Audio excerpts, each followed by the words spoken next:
Fait que ça, c'est l'enclos des truies. Fait que, elles peuvent venir à l'intérieur comme à l'extérieur.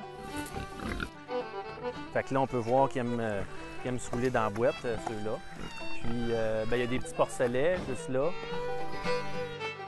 Philippe Lessard construit peu à peu son rêve, celui d'un jour vivre de son élevage de cochons qui se trouve derrière sa résidence de Compton. Ici, les porcs sont élevés comme autrefois. L'idée m'est venue lors d'un voyage. On avait été conduire des moissonneuses-batteuses. On avait fait les moissons aux États-Unis il y a à peu près une dizaine d'années. Et puis, on avait vu au loin des petites cabanes en bois. Puis, on se demandait c'était quoi. Puis, en fait, c'était des truies qui avaient des petits cochons dans ça. Puis, il y en avait à perte de vue. Puis, c'était en plein champ.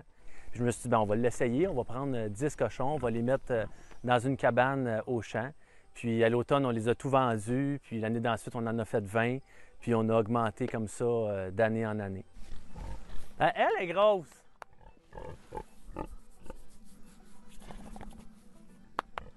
Et Aujourd'hui, une cinquantaine de cochons se promènent à leur guise dans les champs, été comme hiver. Ils ont quand même des clôtures électriques, mais sinon, là, ils ont 2 à 3 outs là, pour gambader puis dépenser de l'énergie. Là. On n'a jamais eu de problème de cochons qui ont eu trop froid. Si on veut, on met de la litière suffisante, on met de la paille, puis les cochons, ils se couchent tous un par-dessus l'autre. Fait que c'est sûr que celui-là qui est couché en dessous, je pense que c'est lui qui est le mieux. Celui-là sur le dessus, bon, il est peut-être un peu plus froid.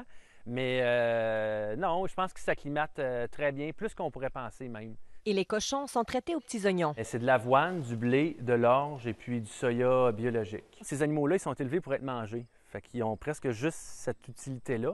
Fait que je pense qu'on leur doit bien ça.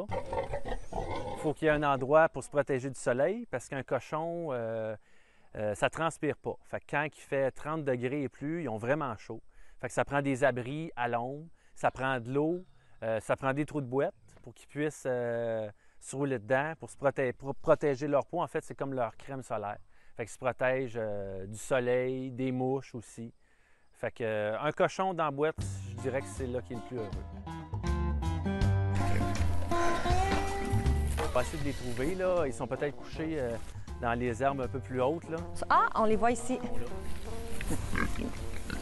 Un cochon qui est élevé comme ça, heureux, est-ce qu'il va goûter meilleur? Bien, je dirais que oui. Le fait qu'il soit dehors, qu'il puisse manger de la terre, qu'il puisse manger de l'herbe, ça donne une viande, je dirais, plus juteuse, plus goûteuse, qui goûte vraiment ce que ça goûtait là 50 ans. Comme on voit la couleur, là, vraiment une couleur très blanchâtre. C'est ça qu'on veut. Ce goût, plusieurs chefs de la région le recherchent.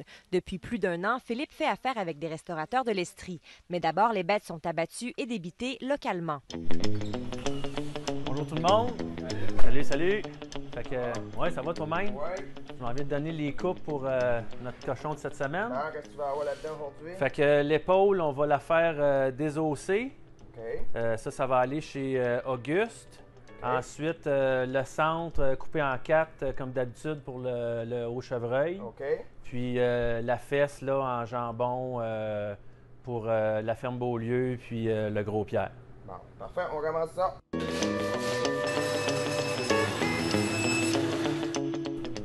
La viande est sensiblement similaire à une autre viande. Similaire, c'est juste le procédé d'élevage qui est différent.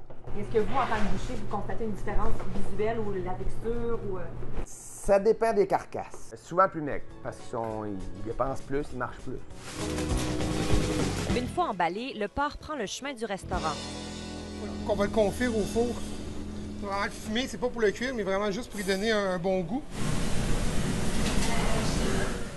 Philippe, son cochon, je l'aime beaucoup pour faire justement les longes, faire la parqueta, faire la pancetta, faire des trucs comme ça, parce qu'il travaille bien, il n'est pas trop gras. Vous êtes allé tantôt à la ferme, vous êtes allé tantôt chez le boucher, vous êtes chez le cuisinier, bien, vraiment les étapes sont toutes là pour en arriver.